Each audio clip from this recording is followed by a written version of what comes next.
Right, where she fucking had all that Wagyu beef and everyone was like, what are you going to do with all the beef? It's time to take A Therapeutic Dose, a prescription-strength reality TV podcast that explores the intersection of reality TV and therapy. Possible side effects may include entertainment, strong emotional reactions, and/or laughter. Here are your hosts, Ramona Ramirez and Margee McGee. Hello, everybody, and welcome to A Therapeutic Dose, where we meet at the intersection of reality TV and therapy. I am Margee McGee, and with me, as always, is my dear friend and co-host. Oh, that's really sweet. I noticed that emphasis. Yeah, I get it. I see feel you. it. I'm so happy to see you. Hi, everyone. I am Ramona Ramirez. I'm happy to be here. Same. Yep. And we're, boy, this Orange County is really, just having a show with another show with alcoholism, so central to the storyline is really, it's kind of exhausting. It is. It is. And Alexis is insufferable. She's my only relief from that storyline. And I'm like, oh, but you're so annoying and awful and inauthentic and insincere. And what is this? What does she call herself? Good Time Lexi or Good Time Lexi or something it rhymed. It's in my notes. I'll find it. But it was just what are you talking about? I know. I don't believe you. Anyways, you'd mentioned in a text message that this was a slog. And I was like, it was kind of. This one was just kind of rehashing stuff from prior episodes and then kind of an explosive meltdown of what I consider to be, a classic dinner with an alcoholic. And I've played every role that every person at that dinner played.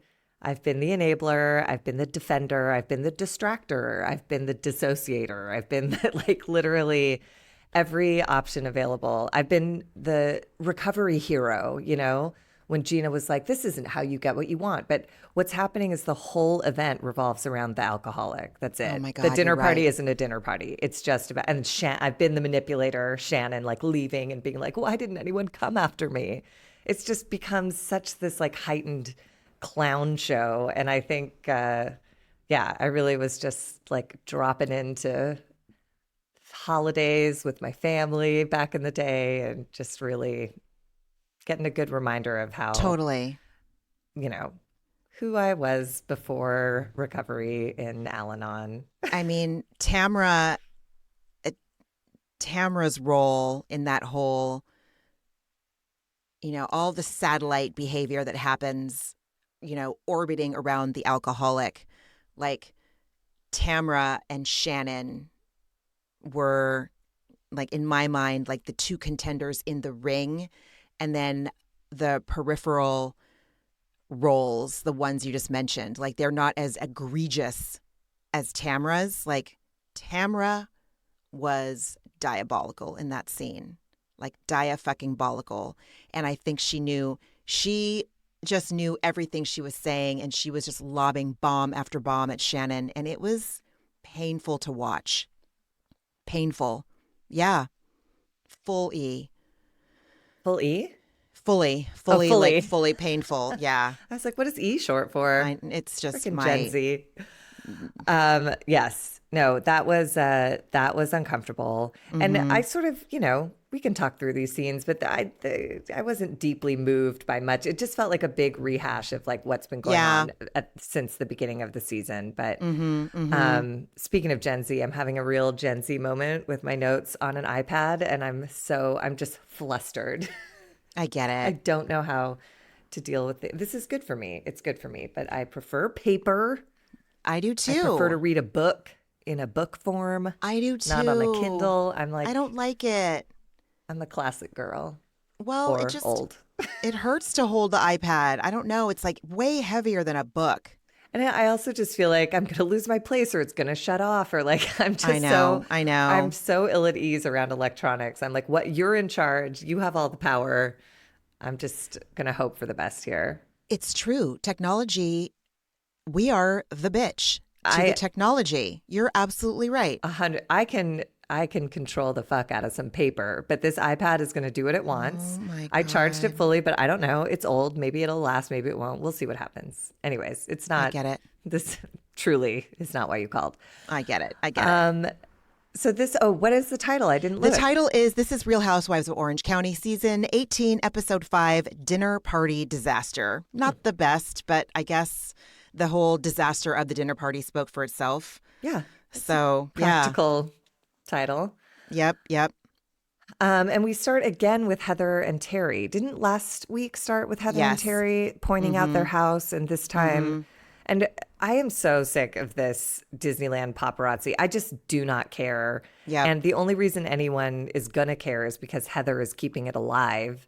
Even as far as that dinner at the end of this episode, like being obsessed about the seating chart. I'm like, because of some Disneyland pictures. I know. If it didn't happen, could you just let it go? It's really boring. The stakes are so low.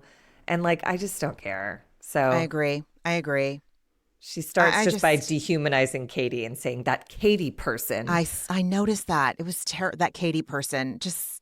She's just Heather's heathering. Heather is heathering. And she's not, she can try to have that veil of control all she wants, but she's unraveling because of it. She's unraveling because she's not on top of, I hate to say it, this narrative about, surrounding the paparazzi at Disneyland. Like, ma'am, we have eyes. It's also stupid. And it's also weird. I feel like, has she become like a producer? Starting with like every episode opening with her and Terry, followed by we're talking about Disneyland paparazzi pictures, but like the root of those were the rumors that Terry was cheating. And so it feels like, and nobody will say it. Everyone will say like, well, there was stuff going on with Terry, so everyone thinks she called paparazzi. And I was like, stuff going on with Terry? Like, he for sure is getting it in with a nurse or, You think so? I think just for a change of flavor, some big boob blonde, he just gave it a shot to have a different taste from his like frigid, brunette, bony ass, all angles, joyless wife. I just don't imagine her cutting loose in the bedroom, I don't either. I think she would hate like sweat and fluids and like all of it would be terrible to her. Yeah. That's very true. That's very true. Because listen, I mean, physicalities aside, if her personality was warm and lovely and inviting and nurturing, soft, even just like part of the time, but instead it's just this acerbic, humor that she just charms the shit out of herself every time. She just finds herself so clever. And just these manufactured conversations between the two of them, it's just so, I don't understand how she has fans. But she really does. She really does. Like, stans, as the kids would say. Like, she people really does. I just find her, joyless is kind of encapsulates everything I feel about her. Her money is joyless. Her vacations are joyless. Everything is just so controlled. And she really exposes herself on that front. But anyways, this was just, I just don't care. Yeah. About Heather and Terry. Let's see. That first little thing was a nothing burger. Do you have anything to say about charcuterie at Katie's house with Shannon coming over? No. I mean, all that happened, Shannon comes to Katie's. Shannon says Tamara's been talking behind her back, or Heather. I don't know. I have nothing to say. It just is, again, rehashing what's happened already. And yeah. I know that I just couldn't. The only thing I have to say, like therapy-wise, is that Katie seems to me like she has a very soft spot for Shannon.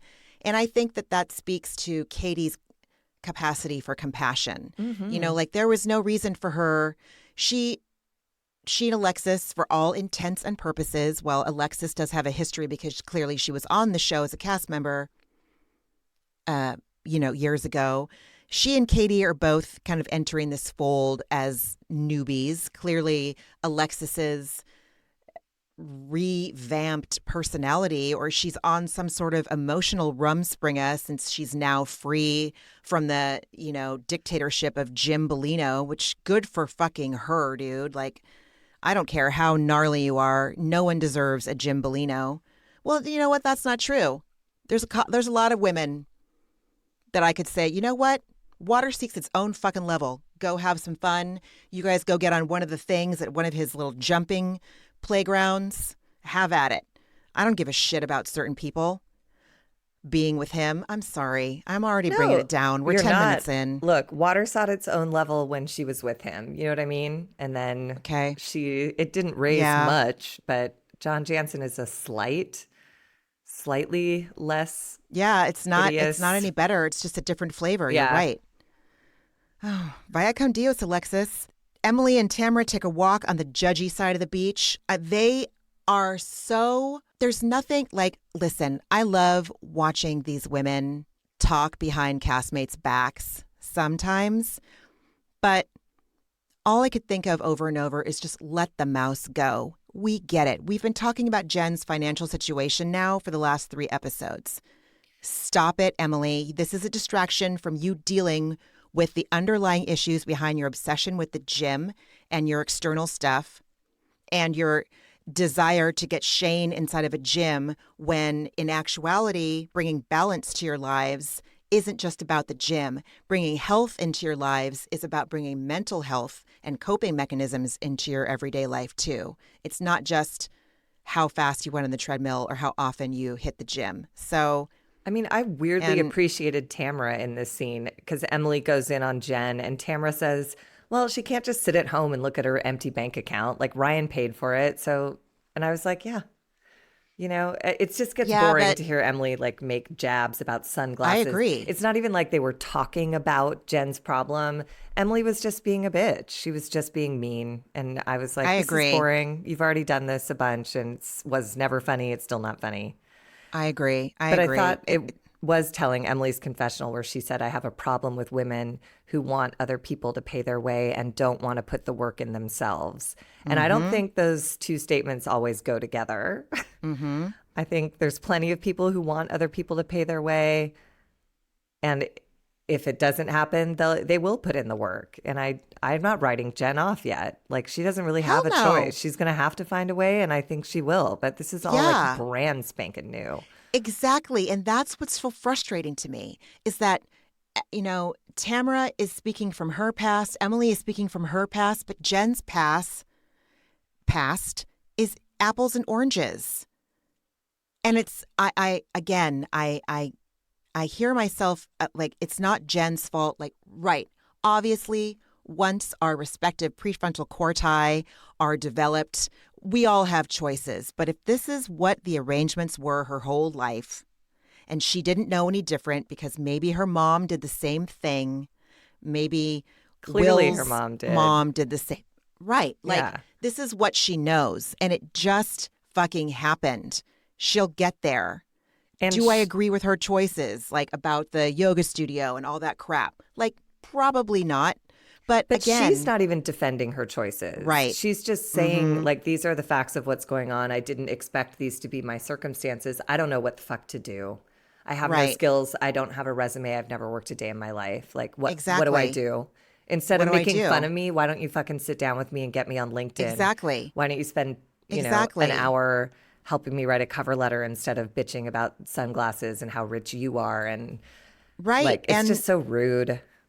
Emily seems to have forgotten that in order for for any parent to go to work, whether they're working from home or working outside of the home, whatever, she has 5 kids, 6 kids.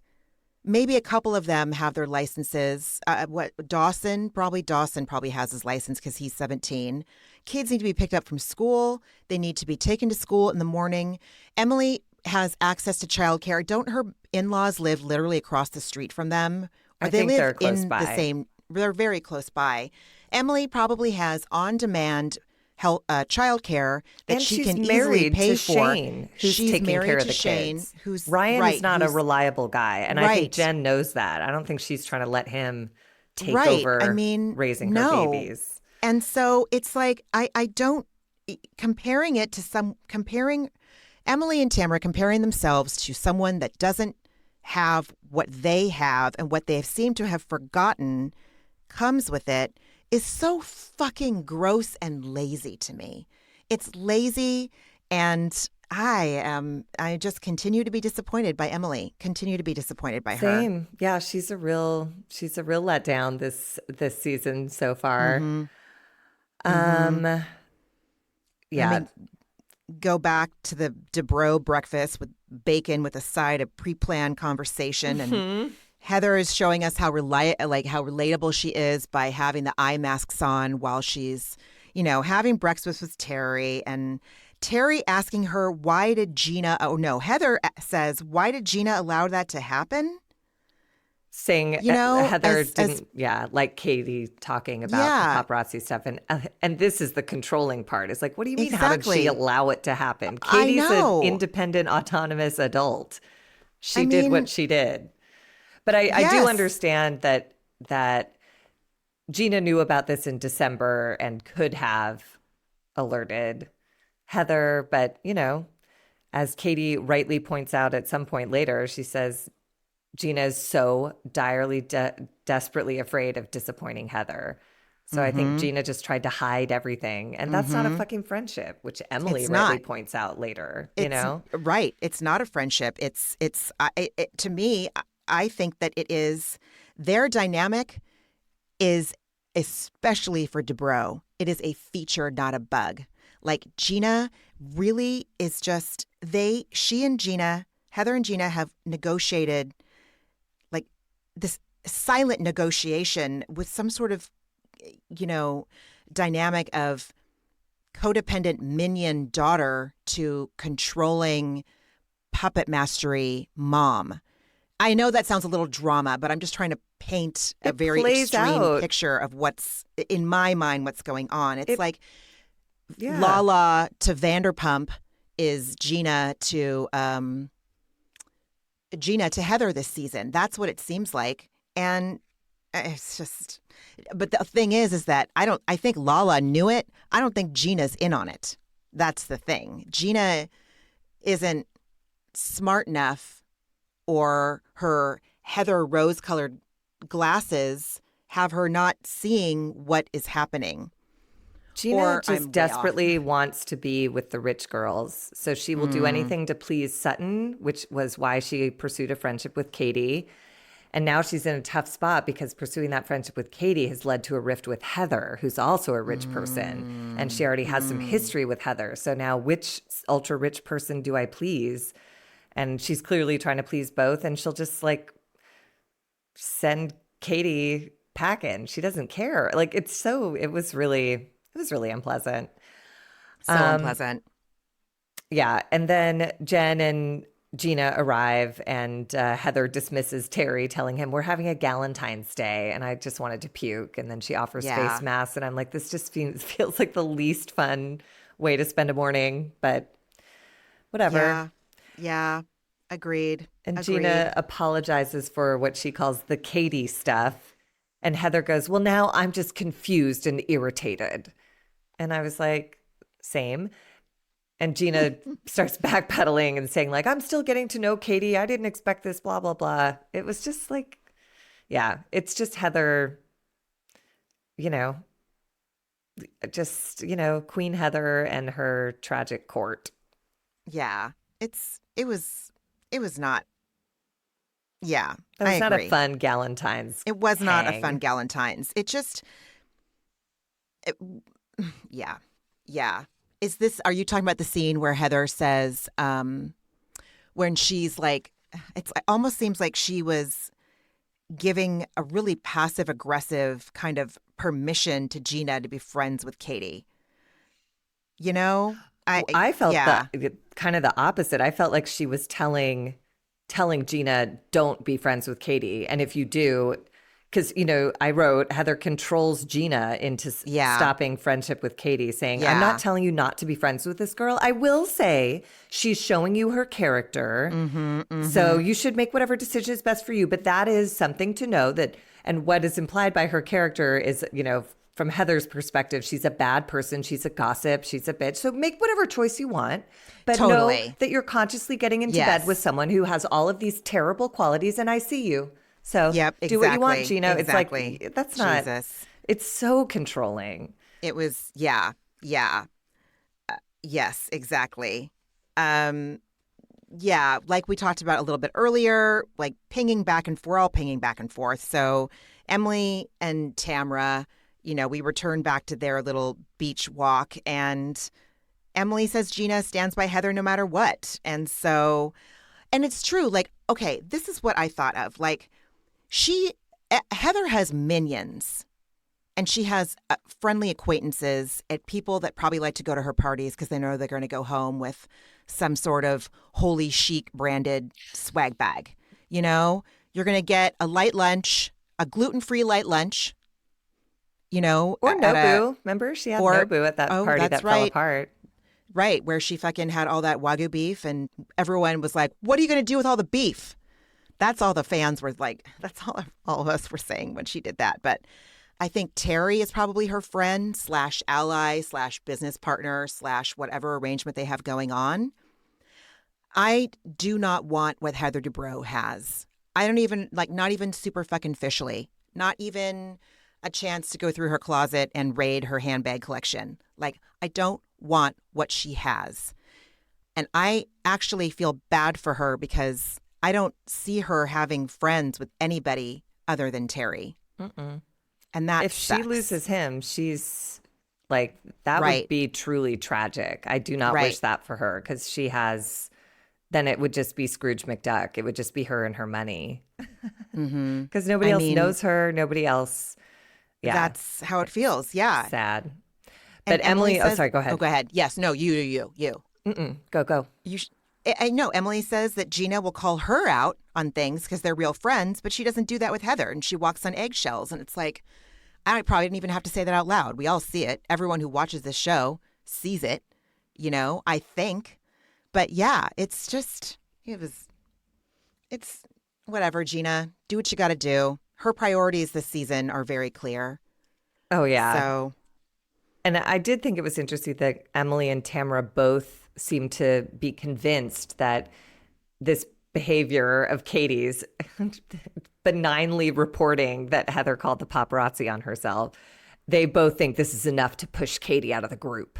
They're like, Jesus. If you're going to come at Heather, you better cross your T's and dot your I's, because otherwise you're dead. And I'm like, I don't think we're going to lose Katie over this. And if we do, then Heather is so pathetic. So pathetic.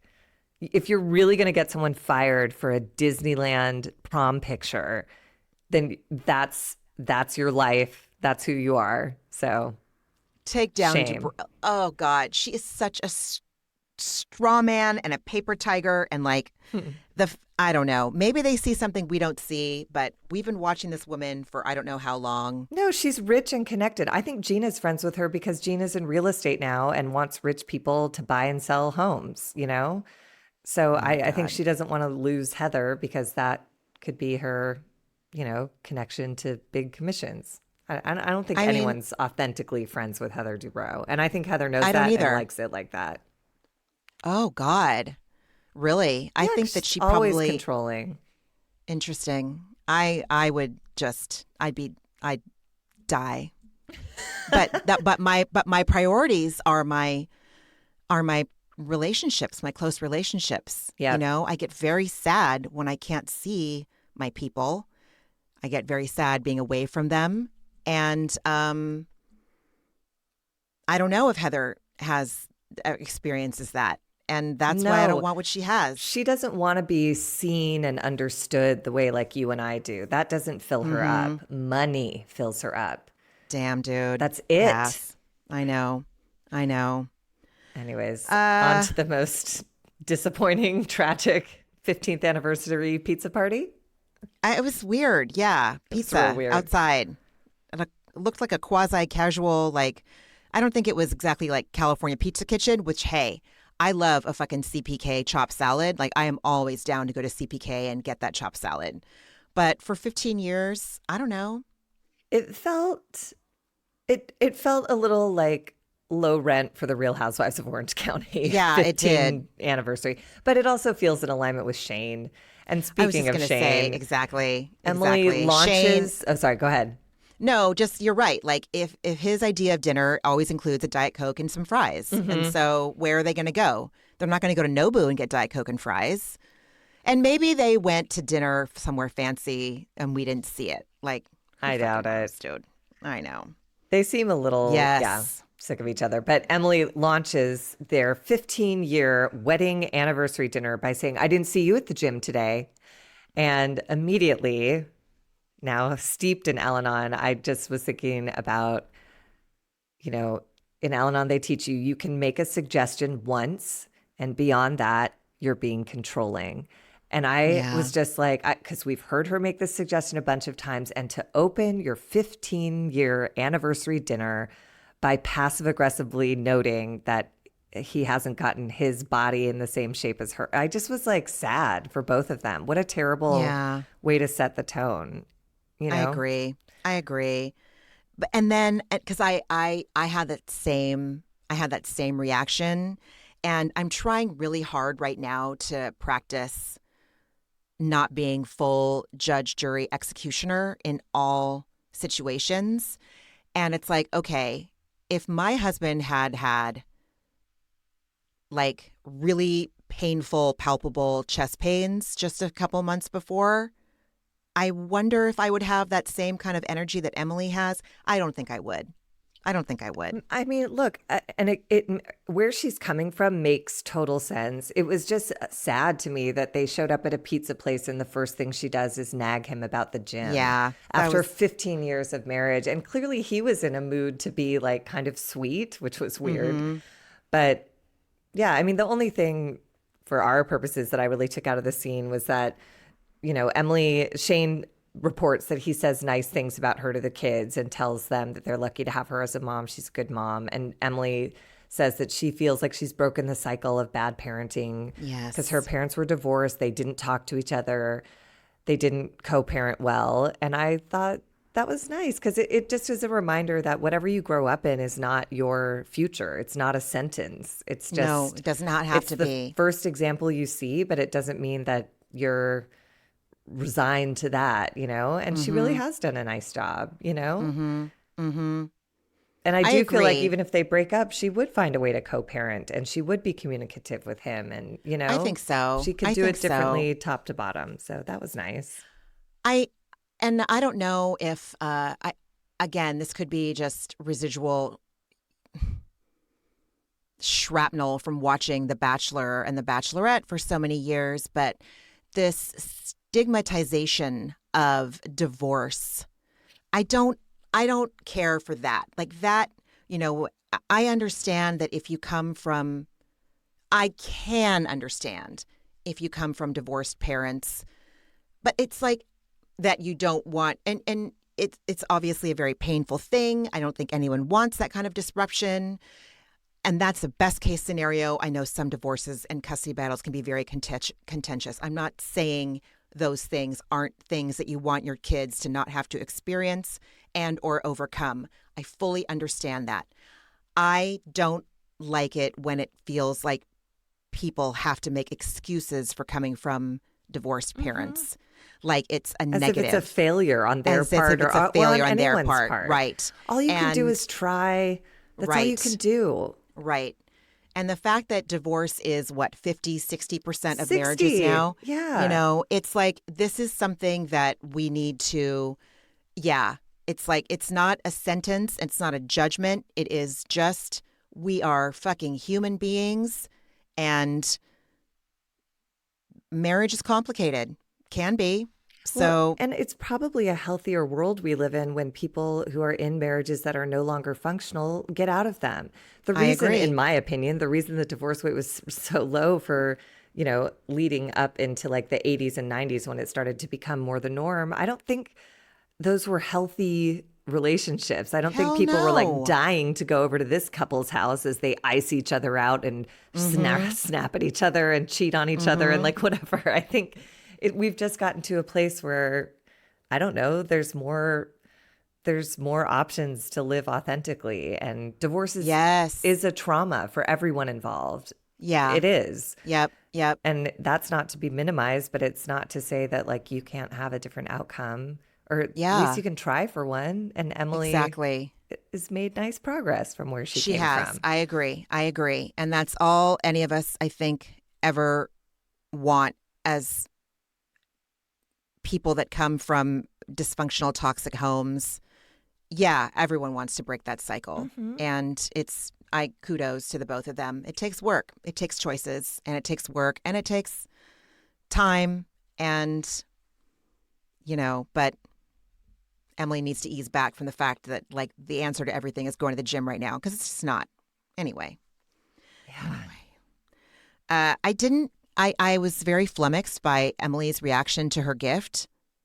She's so effusive about so many things and excited about so many things. She's very, you always kind of know where Emily's at. She's very expressive. I think that's my way of saying it. I don't know. I just felt like her reaction to her beautiful upgraded ring was a little lackluster. She seemed more excited about her free Sunglass Hut Prada quasi-cat eye glasses that she'd won the day before at Sip and Chip. I do wonder if it had something to do with the atmosphere. Like, it's hard to feel like romantic and excited when you're, when there's like a bowl of fries between you and then like a 20-carat ring. It's like, I don't know. It was just sort of cognitive dissonance for me, because I too was like, oh, that's very nice. And I couldn't get to the place where I felt like romantic about it or anything. I don't know. And Shane's so weird. So like, oh my God, honey, that was so sweet. I had no idea you did that. Wow, it's beautiful. That's not how they ever talk. They're always like, thanks for this. And he's like, I'm not the luckiest guy in the world. Does this look like her? It's like they're constantly, it would drive me insane. You're right. That does not feel loving to me. You're right. But that's a coping mechanism. 100%. Constant humor is a coping mechanism. I agree. I was kind of like, huh? That whole time. It did not feel like an anniversary celebration. No, it just felt really like didn't. A meal like a to Friday get night. through.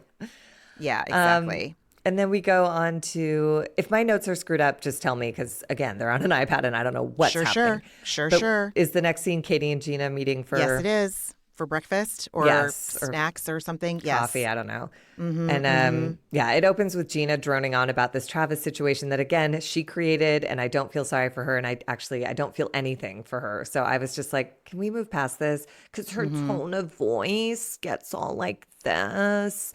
Like, we're supposed to worry for her and hope she's okay and root for her. And I'm just like, nothing is the matter. You got what you wanted.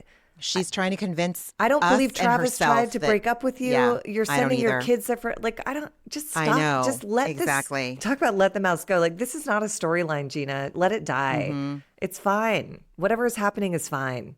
Nobody has any emotion about it. So Katie had some real emotion, though. Feeling she sure did. Pissed off that Gina hung her out to dry with Heather. She really did. And just the fact that, like Gina saying, I'm not going to jeopardize my friendship because of the choices you made. Like, it was so gnarly. By the way, this is her refrain this whole season, because she said that and it sounded exactly like her blaming Jen for ruining Gina's professional reputation. And now she's blaming Katie, this new girl, for causing a rift in her friendship with Heather. Maybe your friendship with Heather isn't that strong. Maybe your professional reputation isn't that strong. Because if it can be if a hole can be poked in these things so easily and they're that fragile, it seems like there's work for you to do to fortify these friendships and positions in your professional system. I agree. I agree. Plus, like, I don't know. I am not going to turn to any realtor on reality TV. Like, fuck no. Like, I don't want to buy something from Sirhant. I don't want to sell something through Sirhant. I don't want to deal with any of the $1 million listing people. And I definitely would not turn to Mauricio fucking Umansky and the agency. Like, they're in the blogs every year for some lawsuit. They sell all the good houses. Oh, There was a shit. time like 5 years ago, I was trying to buy a house, which became impossible because we're in a all cash situation out here, which I'm not in that gang. But anyway, Reza was the representative for this one house that I loved. And I was like, I would have made a deal with him.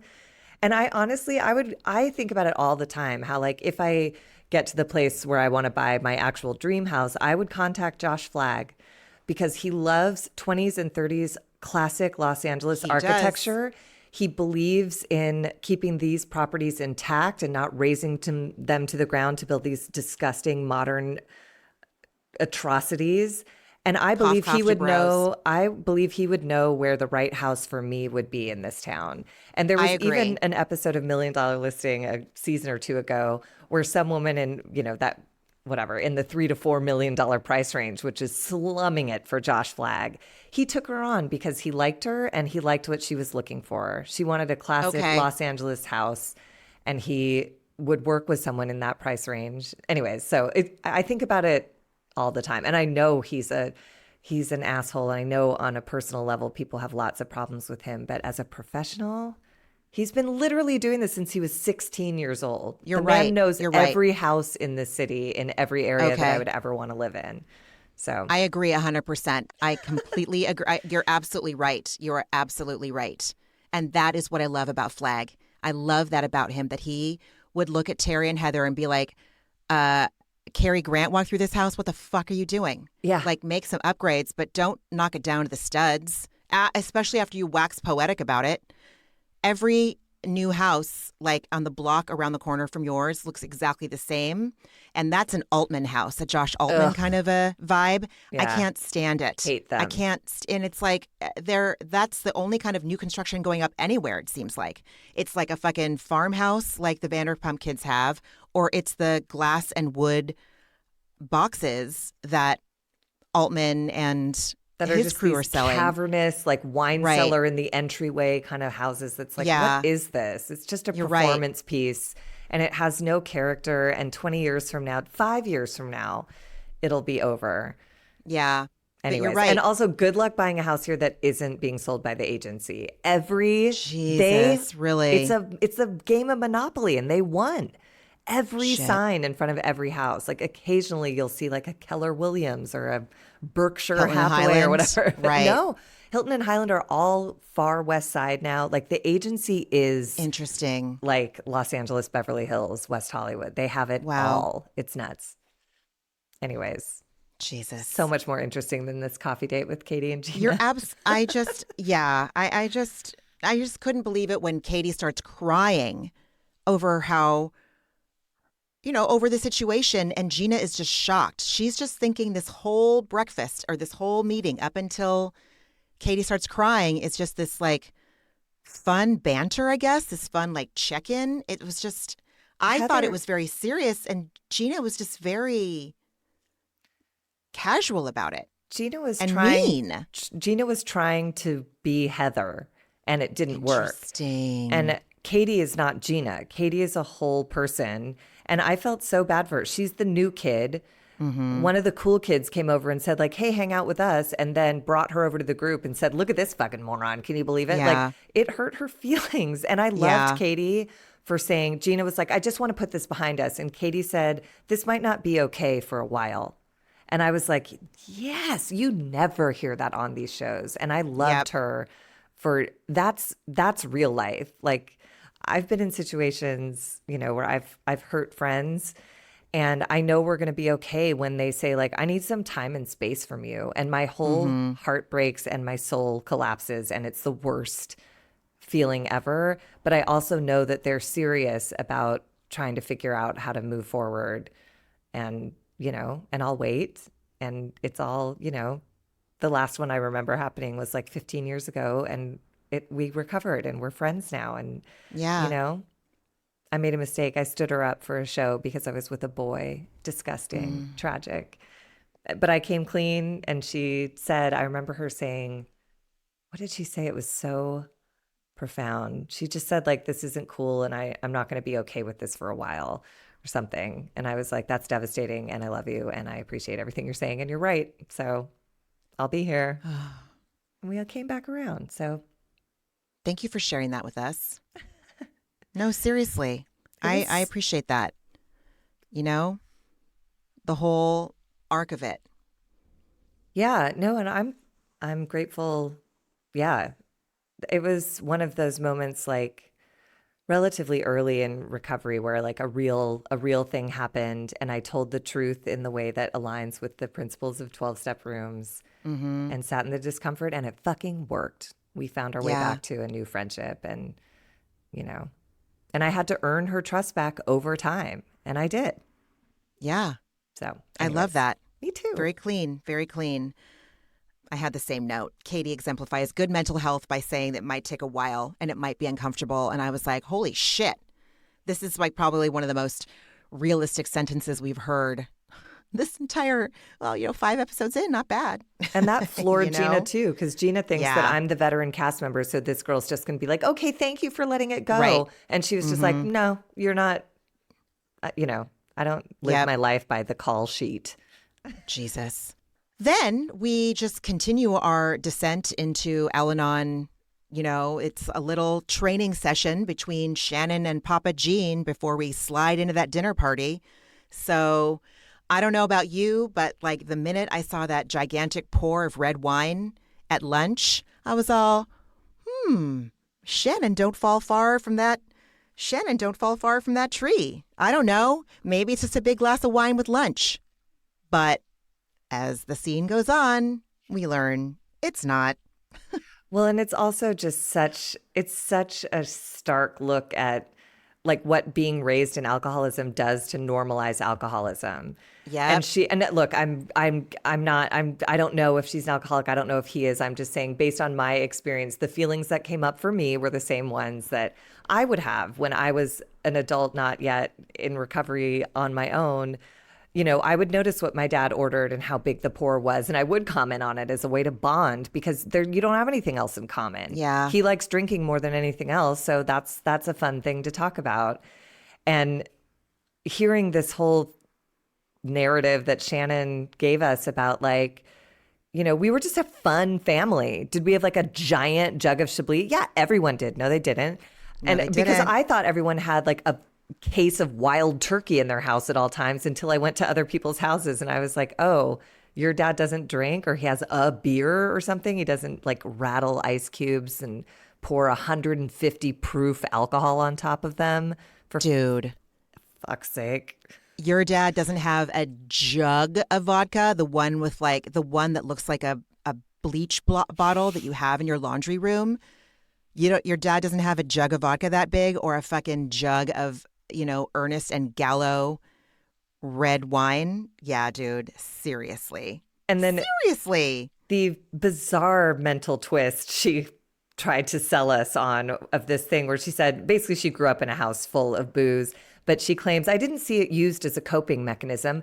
It's just something that helps me forget certain things. Dude. And I was like, what is your definition of coping mechanism? And also what you just described is, yes, you did see it used as a coping mechanism. When when a household has Kirkland brand style sizes of booze stocked on the reg, a household, not a bar, like I get it, but like if you're, it's just, and again, I've dated these people who went to Costco to buy their liquor in like giant sizes and they live alone.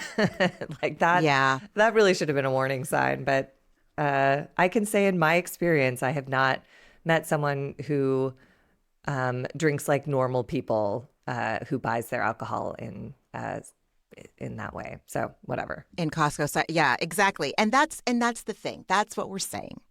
Our experiences with our respective fathers and their respective, jugs of whatever is influencing the way we saw this scene unfold. Absolutely. That's why we do this. Her dad tries to like tie up this very nuanced, complicated, ideally fraught with self-reflection, remorse, bewilderment, even what I'm saying is that like that is what the situation that Shannon has just come from and is currently, navigating. Sorry, it is such an appropriate word, but I am so sick of it. But it's true. She is navigating these waters now. And Jean just tries to put this, and again, this is very on par for someone who doesn't want to deal with emotions like, well, you hit rock bottom and now you're on your way up. She ain't hit rock bottom. The way she's talking, if anyone out there thinks that Shannon has hit rock bottom, I promise you, she has not. I just don't think. I know it's not for me to say. What do you think? Do you think she's hit rock bottom? I don't know. I guess to me, the indication that someone is getting well is when they stop lying. And I don't believe anything she's saying about her drinking yet. I think she went home from the dinner at the end of this and drank her face off. Interesting. She ordered that drink there, and I think she was shaking and like ready to get home and just have one. You know, like, the dinner at the end? Yes, at the end. I see. And maybe even this one too. But her fixation on alcohol, you know, she says, I'm cutting back. I have a 2-drink maximum and I hardly drink at all. And it's like, if you have to talk that much about it, it's like, right. You know, it's the way I would talk about, well, I scoop out my bagel and like nobody really cares. Exactly. People who aren't obsessed with their bodies or don't have an eating disorder are like, this is boring conversation, Margee. But I'm like, well, I had light cream cheese and I scooped it out and like... Right. That is not interesting. But no, totally. For 2 alcoholics talking about cutting back and, you know, like, I don't know. And it's just her back to like the 2-drink maximum thing too. Like, listen, I understand, and possibly even depending on the situation, support setting boundaries around whatever you need to do. Set the boundaries. That's fine. But also, what I learned from sitting in Al-Anon meetings, I even remember, well, first of all, like anytime you pay attention to what someone else is drinking, you know, that is a sign that Al-Anon could be for you.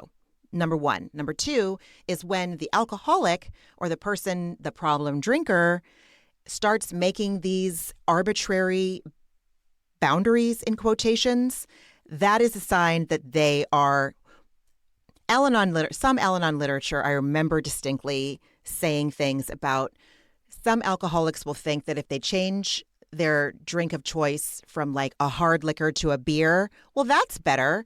Or like Shannon saying, I'm going to have 2 drinks versus 4 drinks. Or it's in the big book. It talks about how the alcoholic bargain. It's like they bargain and try to make deals. And as it's mentioned in there as part of the process of discovering that this is your issue. Yes, so I'm exactly. also sort of with Gina at the end of this episode saying like, she's working through this. She's not there yet. Yeah. But she's doing the thing of like, maybe if I try. But if you're an addict, it's not just about the substance, it's about the obsession. And that's what I see in Shannon. Is she walked in and she didn't say, hi, Dad. She said, that's a big pour. And I was like, oh, wow. So your eye was drawn first to how many ounces are in his glass as opposed to, hi, Dad.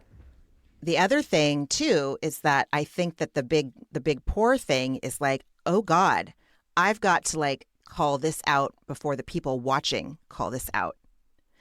That was my thing, is that she's trying to keep up some sort of an appearance.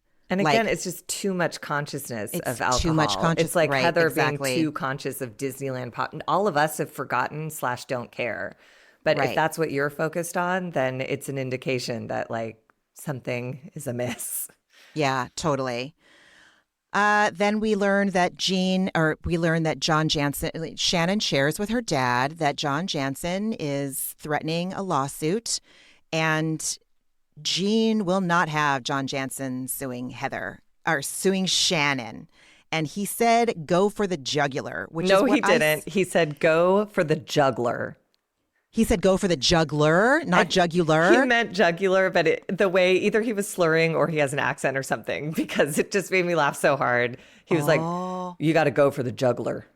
And I was like, Jesus. He said jugular, but I did not notice that. But I mean, I say that all the time to people that like wrong my people, you know, like I'm always about like, and I don't know what the fuck I'm talking about, but my answer to everything is like, you hire a pit bull fucking lawyer and you just go for the fucking jugular. And I respect, as a petty motherfucker to another petty motherfucker, like I loved that Jean was like, Well, I thought he meant that he was going to bankroll it. He's like, fuck this. I will bankroll this lawsuit if he's coming for you. And I believe that Gene will, right? Yeah. However healthy or unhealthy that reaction was, part of my humanity saw Gene's humanity in this, and it met it.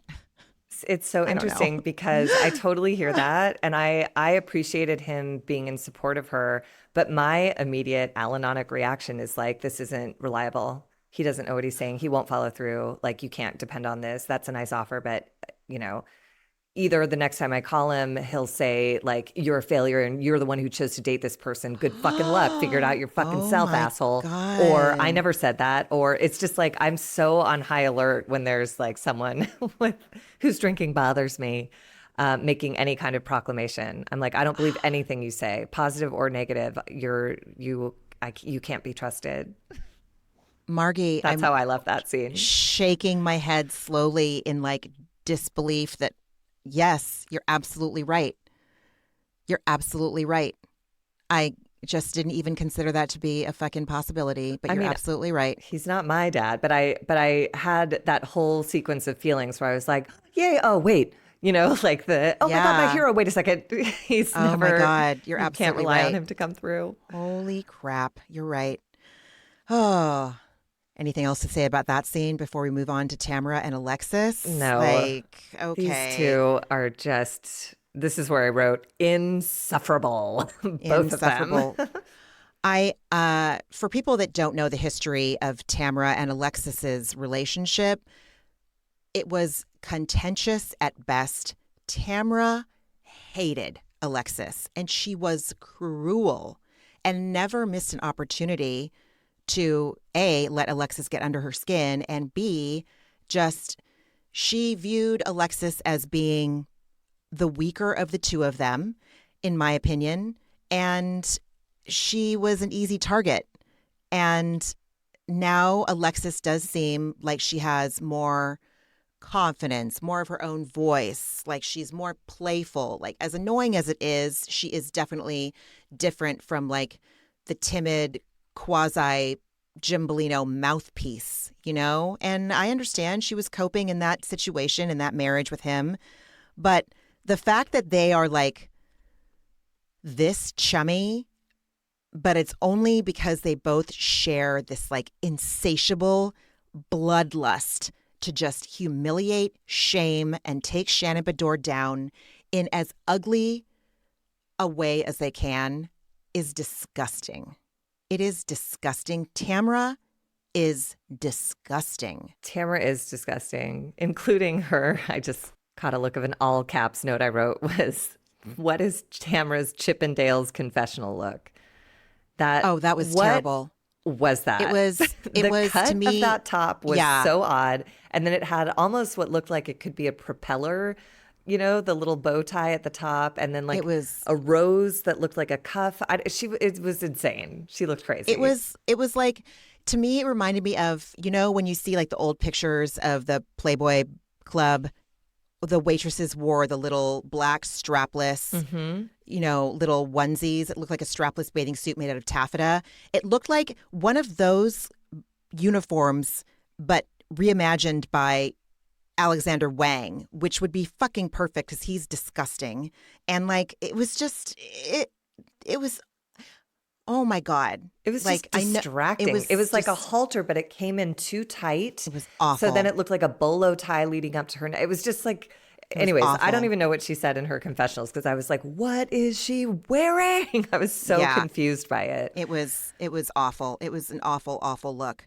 And the scene was awful as far as I can tell. Completely. This is just Tamara taking Shannon's inventory, saying she's an alcoholic, which is, I don't disagree, but it's just, this is gossip. This is stupid. And, you know, yes, she is always emotional. She is always in a crisis. She is always a wreck. Like, this isn't news. This is who you chose to be best friends with for all those years.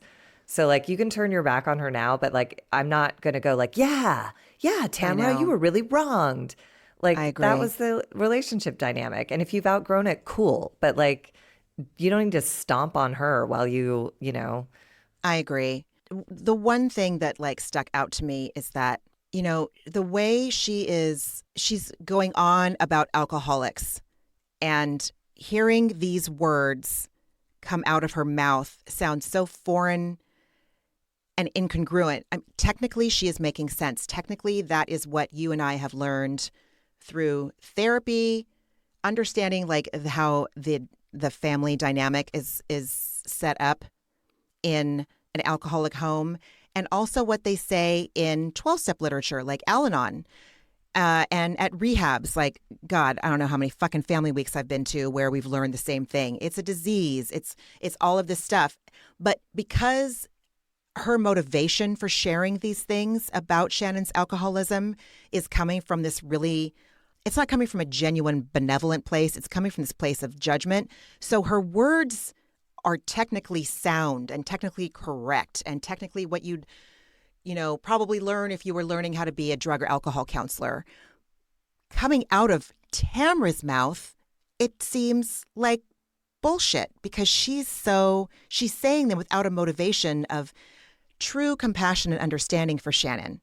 She's just saying it with more of a judgment. So yeah, I don't like it. It was She's just weird. Trying to justify absolutely turning her back on Shannon after this one incident. Like, let's not forget, last season, they had renewed their friendship. Before the accident, they were doing the Tres Amigas together. So again, a real friend would be supportive. Like, tough love is fine, but like, it really bugged me when Tamra said, she goes, Shannon didn't go to rehab. She went to therapy to figure out how to not date bad guys. And I was like, hey, bitch, it's all connected. It's all connected. You better believe she is probably drinking less now that she's not with John Jansen. I believe they did drink every day and that they were both miserable. And you have to start somewhere. And some help is better than no help. Some awareness is better than none. Yep. And I'm not forgiving or anything of that DUI, but like, you can't expect for her, same way with expecting Jen to be a real estate mogul the second her business goes under. It's just like, you have to let people find their way and be, Vicky is an enabler, but Tamra is just rejecting her after pretending to be her friend. Like, it's just so, and then, she says Shannon blames John for her drinking and like that. I don't know. It's just not relevant. John isn't in the picture anymore. And then Alexis, so full of shit. She's like, Johnny J, as I call him, he hardly drinks since I've known him. And I'm like, you've known him 7 weeks. Like, that's basically one trip to summer camp. I didn't use a hairdryer when I went to summer camp for 8 weeks. That's not who I am. I use a hairdryer. I use a hot tool on a regular basis. Right. So you don't know John Jansen. And I also don't believe you. I also had the thought, and this is how related, using a substance can be to the highs that you experience at the beginning of a relationship. That is a dopamine delivery, just like the relief that doing like that one drink, that one sip that sends your voice into like, the dopamine of it all, the dopamine of taking that first drag of a cigarette, the dopamine that comes from when you meet someone and they share the mutual attraction and you begin to date and all of that stuff. It is so energizing and like delicious, all of those scenarios that I just outlined. And so maybe he's not drinking as much right now because if we're to believe Alexis, the constant sex giving dopamine deliveries, the newness of their relationship. Once that starts to wane and he's still not drinking a lot, okay, let me know. But right now, I don't put it doesn't mean anything right now. No. I don't believe her anyway. I don't believe her.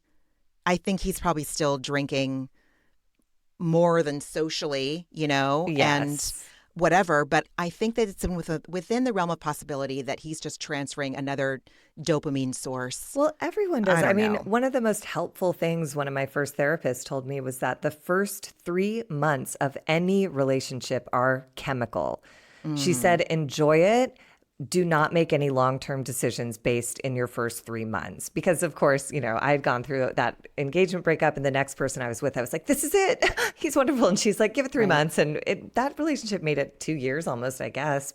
It was after 3 months that I was like, I really don't enjoy talking to this person.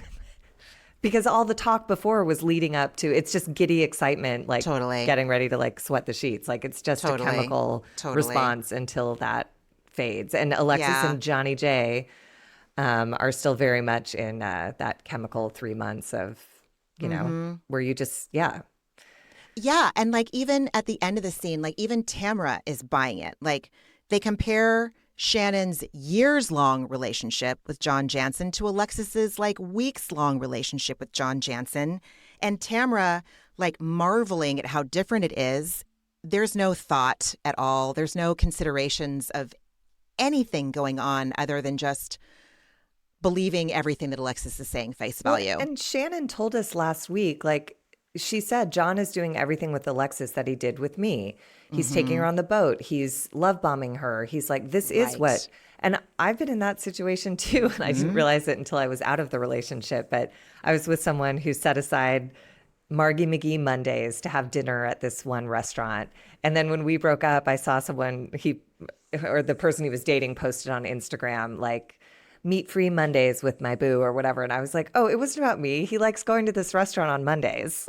Like, that's just what he does. God. But I loved it when I was in it. It was a good wake-up call when I saw it. But my point is that John Jansen has an MO. Shannon experienced it. Alexis is in the beginning, you know? And I wrote here, I have a sick feeling their relationship will blow up in a very similar fashion because she's going so hard to defend him.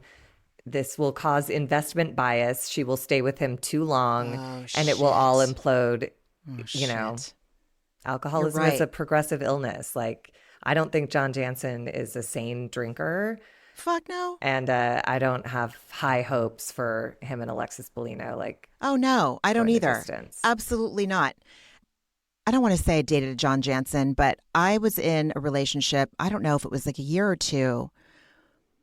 This was a man that definitely love bombed me. And we didn't know what love bombing was in 2003 when I first started dating this person. There wasn't like a term for it. When I look back on it, it was just a disastrous, emotionally abusive relationship. It was on the spectrum of emotional abuse. I'll say it like that. I also, like, looking back at certain things now that we've redefined what sexual assault is and can be, and that it's a spectrum. I look back at this relationship and I'm like, holy fucking shit.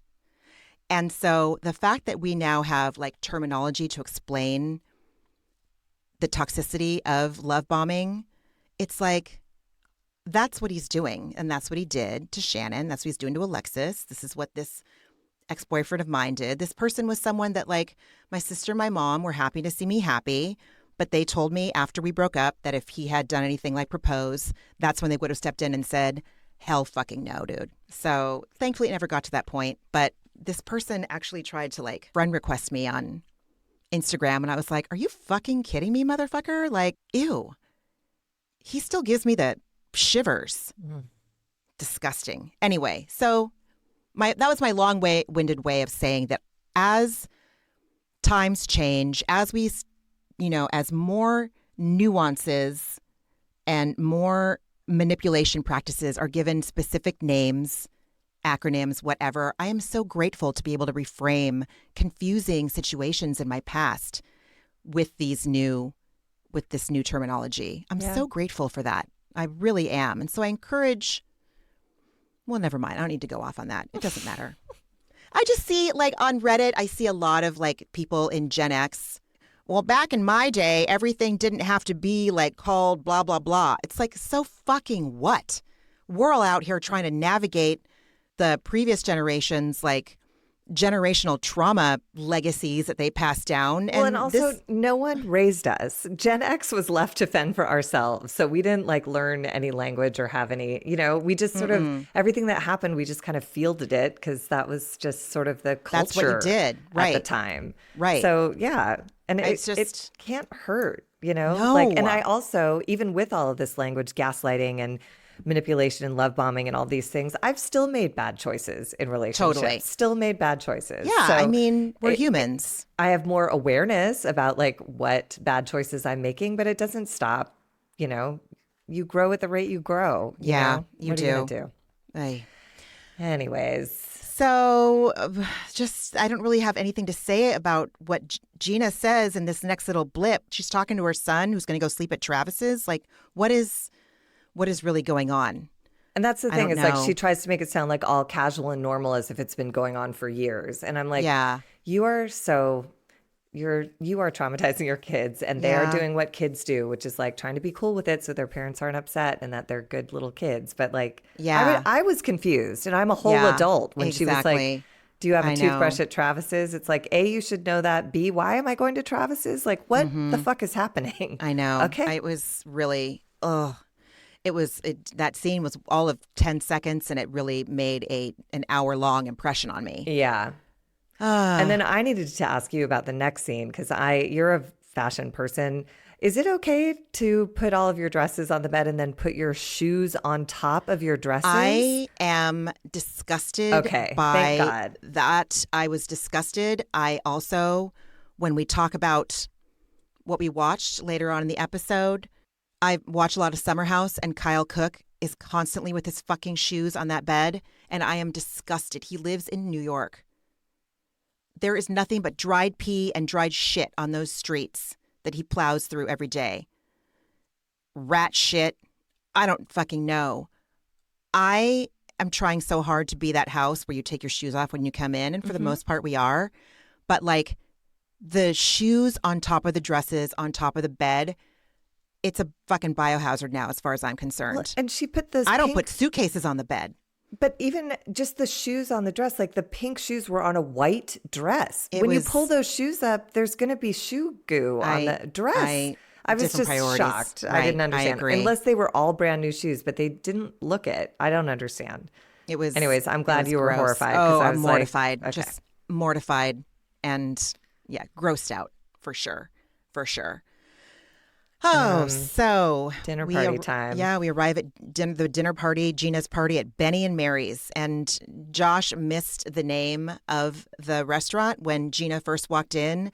But once he saw the mixologist walk into the dining room and ask Gina what she wanted to drink, he's like, oh, this restaurant has a fucking ampersand in its name, doesn't it? I'm like, actually, as a matter of fact, it does. Oh my God. Yeah.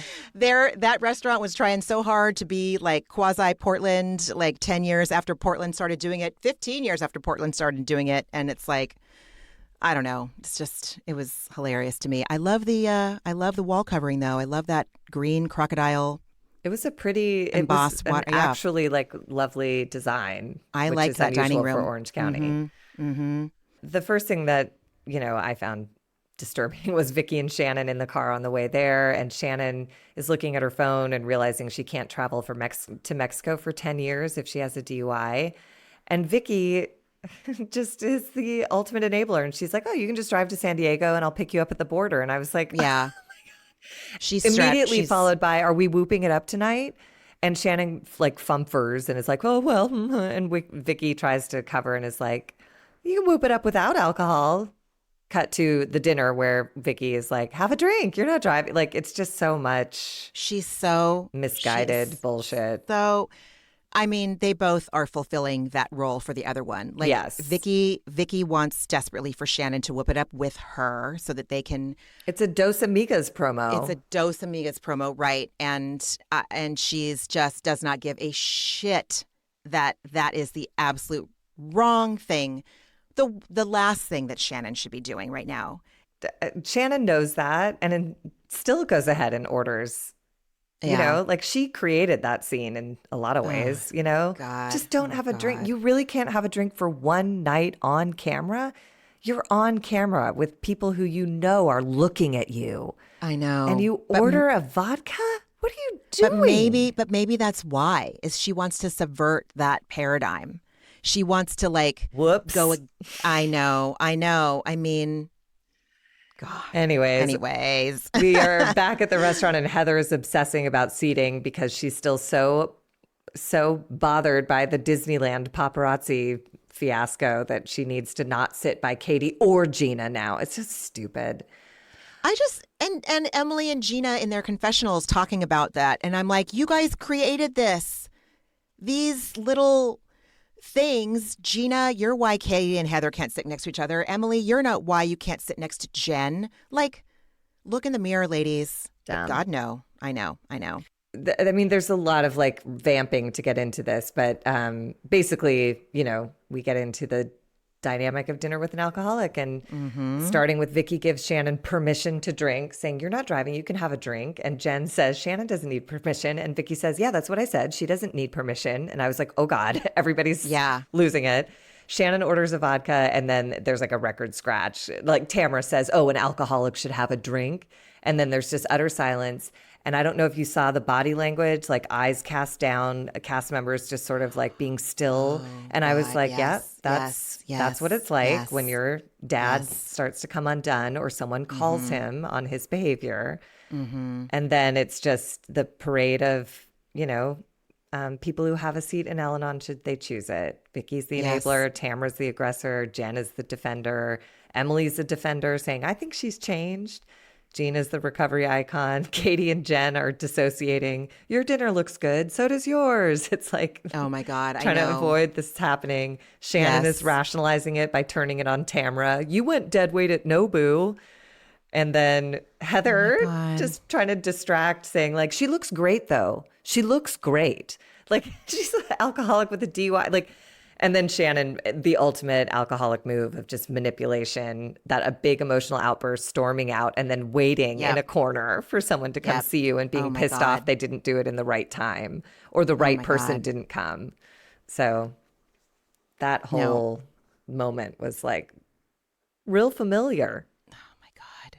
I just just to go back just a little bit, but yes, I get that. Like Alexis asking Katie, like, so what was your thought process leaving me out of that party? Even though Tamara already told her why.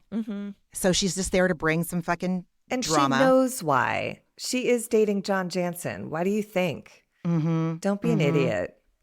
And it's like, I think that she thinks that dating John Jansen should give her, like, it's giving her all of this like bravado and fake bravery.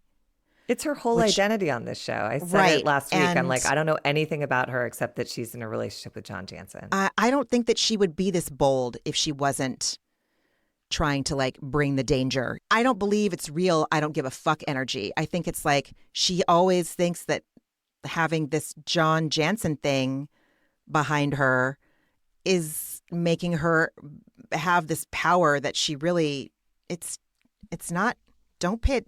She's Wizard of Ozing. I don't know. Jesus Christ. Yeah. And then Tamara bitching at Shannon, bringing Vicky for backup. You do this constantly. Why do you think you're aligning yourself with Alexis of all people? Yeah, she's strategizing. It was so stupid. And that's just life. Like whether you're on the Real Housewives of OC or not, like if you're going somewhere where you're going to be uncomfortable, you bring a friend. You do. Like there's nothing wrong with that. I mean, Vicky's a terrible choice because she's obnoxious, but whatever. Yep. Then Alexis starts with her receipts parade, showing everyone their wire transfers for a facelift and a loan. And Katie so level-headedly asks, was it a gift or was it a loan? And Alexis says it was a loan, but then she says John gave her $30,000 out of generosity. And I was like, well, then that sounds like a fucking gift. And if she didn't sign anything, if there's no written agreement, then he has no case. So I don't know what he's doing. And then Emily's a bitch and says, liar, liar, Spanx on fire. And she's so proud of herself for just being an asshole and kicking Shannon while she's down. And Vicky, weirdly, again, I have these weird moments of being on the side of people who I can't stand. Vicky asked Alexis, why are you involved in Shannon and John's finances? That's their business. Why are you showing wire transfer receipts? Like, what has this to do with you? And then Alexis makes this terrifying claim where she says, my future husband's reputation is being dragged. I'm like, yikes. Your future husband? Oh, boy. She didn't learn nothing leaving that marriage from Jim Bellino. I'm not saying that Jim Bellino and John Jansen are the same flavor. I'm just saying that they definitely come from the same department. But they come from the same section of the market. Orange County thing and a Gen X thing of like, it's better to have a man than no man. And if he's got money, then you're fine. It's when Jen's mom said, you did what you had to do. You found Ryan. It's like, oh my God. What you have to do is figure out how you can earn. But yeah, anyways. Well, Jen goes out to comfort Shannon. And God bless Jen. Like, she's so naive / in denial / earnest. And that's a deadly trilogy to like, you don't want that Bermuda Triangle of coping through life. And I wish her the best. And I hope that I don't wish her pain or agony. I do wish her to learn some things that will be uncomfortable as she, adopts a new way of living. And like I don't know what's going to happen. She's but honest, at least. Yeah, she is. Because she came out and she's compassionate. Shannon was so rude. She's like, it just really hurts my feelings that no one came after me. And Jen's like, hi. I know. And then Jen was just leveled with her and was like, a lot is being said right now. Alexis is showing wire transfer receipts. And, then Shannon clarifies that she owes $65,000, not $75,000. And he only wants it back because he's spending too much right now. And then Shannon said, and this kind of broke my heart, I hate this. I hate this. My ex-boyfriend's girlfriend is in there exposing my facelift and my debt. And that is really... it's so vile. And Shannon's been on the show for 100 years and no one is protecting her. And like, it's sad. I know. I agree. Vicky projects on like, she's like telling everybody what Shannon needs. And basically it's just Vicky again saying what she really needs from her friends when she is making excuses for her problematic behavior and choices, like Brooks. I need someone to bring me a casserole, not I need someone to tell me, listen, at the very least, we're going to go to Barnes & Noble today and we're going to get a book from the self-help section on, something that's going to speak to what you're doing with this man who is abusing and sexualizing your fucking daughter and lying about having cancer. So let's go do that. And then I will take you to get a coffee and then maybe we can make a casserole together, but we're not going to skip that first thing. You know what I mean? So it's just, and then her, like, the Women of Faith speech really that was insane. It was too much. Yeah. So Alexis claims that she wants to get to know Shannon for her, and Emily jumps on that and says, you can't say that and bring receipts at the same time. And Tamara and Alexis both shriek, yes, I can. And then Vicky gives this like weird parting TED talk saying that this is toxic behavior among women and women need to support women and be kind and act in the image of Christ and have compassion, and just like preaching all the things that she does not practice. And it just was so hollow. And I was just leave. It's like satire and like, why are you doing it to yourself, Vicky? She is so damaged. Yeah. She is really just, I don't say this a lot, but I think that Vicky is just too far gone and she's bought her own bullshit and this thing like way too much to ever change. Good luck. She's a mess. She is. Then, I don't want what she has. Yeah. Yeah. This is, Tamara screams that Shannon needs to go to rehab because she's a fucking alcoholic, which is not helpful. Like, do something. Get someone in recovery to come talk to her. Stage an intervention. Like, don't just scream that. Like, offer to go to a meeting with her, to drive her. Yeah, exactly. And then this is when Emily and Heather just, change the subject. Emily comments, like, she should go to rehab. And Heather goes, she does look better, though. And they're like, yeah, she looks really good, really healthy.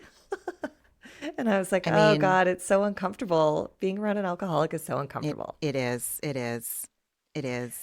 Anyways, Tamara screams us out of the episode by saying, when you're an alcoholic, you shouldn't drink at all. And it's like, okay. Like, yeah. Oh, groundbreaking. Yeah. News thanks, at 11. Tamara. Right. Exactly. Yeah, that was quite something. It was a really uncomfortable scene. It was just gross. It hit close. Yeah. It hit close. Anything else about the episode? No. What else did you watch this week? I watched a lot of Olympics this week. I really did. And I watched The Bachelorette, and I thought it was a good episode. There was specific mention of addiction and alcoholism and being raised in households and how that impacts how you approach relationships, which I thought was interesting. But primarily I was watching, artistic swimming and breakdancing and track and field and marveling at all the different shapes a human body can take on to be so strong and perform at champion levels. So how about you? Yes, also watched The Bachelorette. Oh, started watching Love Island, U.S. Love Island, the one with Ariana hosts. And I think I have one episode left. How many episodes is it? Just 3? Or is it more than that? I feel like it's like 30. Isn't Love Island like a daily, Big Brother? I think it was, yeah. I mean, the episodes, because I'm watching on Peacock. Is that the only place to watch it? Is Peacock? No idea. I don't either. And I mean, they're like 1 hour, 45 minute, 2 hour episodes. They're it's so fucking good. Like The Bachelor could never. If The Bachelor could move to like a streaming platform instead that didn't have the whole FCC bullshit, that they probably would lose a lot of their evangelical viewers too if they went down that road. But it just it can't compare anymore. I'm not interested anymore. No. It's bullshit. It's just not real. These other it's shows, all bullshit, but yes. It's just like at least you get to see the real drama and the stuff. Like when you hear about the problematic shit that goes on backstage, it's not a shock. And it's not a shock about The Bachelor either, but I'm just saying that it's more transparent. It feels like the ones on Netflix and Peacock and all that stuff. Anyway, and I finally finished season 6 of Big Mouth. I've been rationing it because I know that the last season is coming up, and that show to me just is fucking brilliant. And then I've been binging Summer House, and I love it so fucking much. I resisted it for so long. And I really thought about this hard last night. Like, I was resistant to Summer House because I like my Bravo to be housewives focused. And fine, I could do the $1 Million Listing New York and the $1 Million Listing LA for a while. And I could do the Patty Stanger shit when it first came out and the Tabitha Takeover, obviously Top Chef and Project Runway. So when it came to Summer House, and we already had Vanderpump. So why am I going to watch another show about youngsters?